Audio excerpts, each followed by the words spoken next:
100 দিনের কাজের পর এবার বাংলায় শুরু হচ্ছে প্রধানমন্ত্রী গ্রামীণ আবাস যোজনাও। পালা বদলের পরেই আবাস যোজনা চালু তৎপরতা পঞ্চায়েত ও গ্রাম উন্নয়ন দপ্তরের।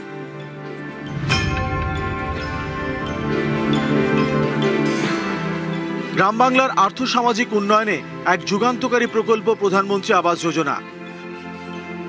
গরিব ও আর্থিকভাবে দুর্বল মানুষের মাথার উপরে পাকা ছাদ তৈরি করে দেওয়ার উদ্যোগ। কিন্তু তৃণমূল সরকারের আমলে এই প্রকল্প ঘিরেই ভুরি ভুরি দুর্নীতির অভিযোগ। স্বজন পোষণ, দুর্নীতি থেকে কাটমানি, অভিযোগ পাহাড় প্রমাণ, দিকে দিকে বেনিয়ম। বিরোধী থাকাকালীন বিজেপির দাবি ছিল রাজ্যের একাধিক জেলায় অযোগ্যদের বাড়ি পাইয়ে দিয়েছে তৃণমূল, আর যিনি যোগ্য তিনি রয়ে গিয়েছেন কাঁচা বাড়িতে। বাস্তবে বহু ক্ষেত্রে তার প্রমাণও মিলেছে। দুর্নীতির প্রমাণ মেলায় প্রকল্পের টাকা পাঠানো বন্ধ করে দেয় কেন্দ্রীয় গ্রামোন্নয়ন মন্ত্রক। পালা বদলের পর এখন বাংলায় ডাবল ইঞ্জিন সরকার। ক্ষমতায় এসে গ্রামের প্রান্তিক মানুষদের মাথার ছাড় দিতে ফের উদ্যোগী হয়েছে রাজ্য।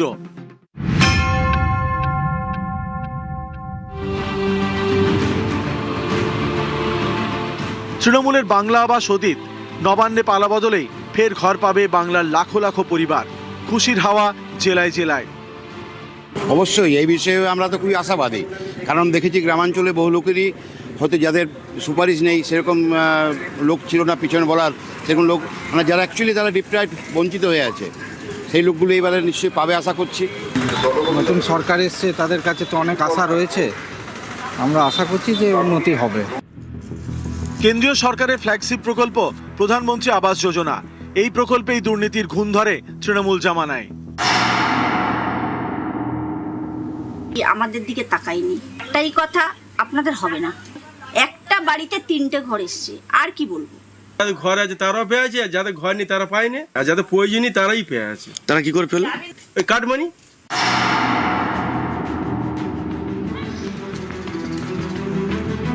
মালদার চাঁচলের জালালপুর গ্রাম পঞ্চায়েত।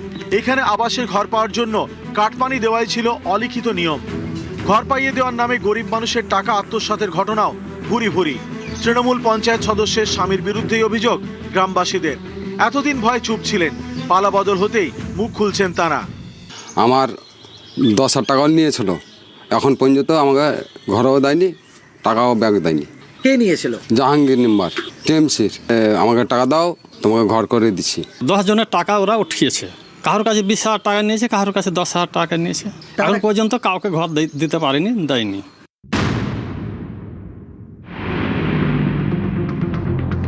তৃণমূলের আমলে আবাসের দুর্নীতির ক্ষত এখনো দগদগে।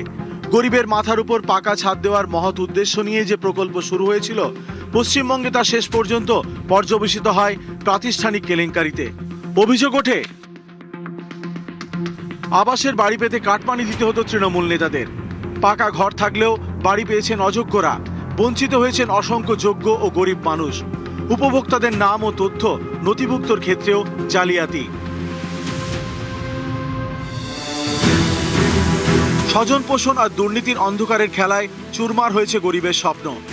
বছরের পর বছর ধরে ভাঙা ঘরে প্লাস্টিকের নিচে দিন কাটানো মানুষগুলো পাকা ছাদের আশায় চাতক পাখির মতো অপেক্ষা করছিলেন। পালা বদলের পর এবার নতুন স্বপ্ন বুনছেন তারা। সতর্ক রাজ্য। দুর্নীতি রুখতে প্রধানমন্ত্রী গ্রামীণ আবাস যোজনার ক্ষেত্রেও নথি যাচাইয়ের নির্দেশ দিয়েছে পঞ্চায়েত ও গ্রাম উন্নয়ন দপ্তর। নিউজ 18 বাংলা।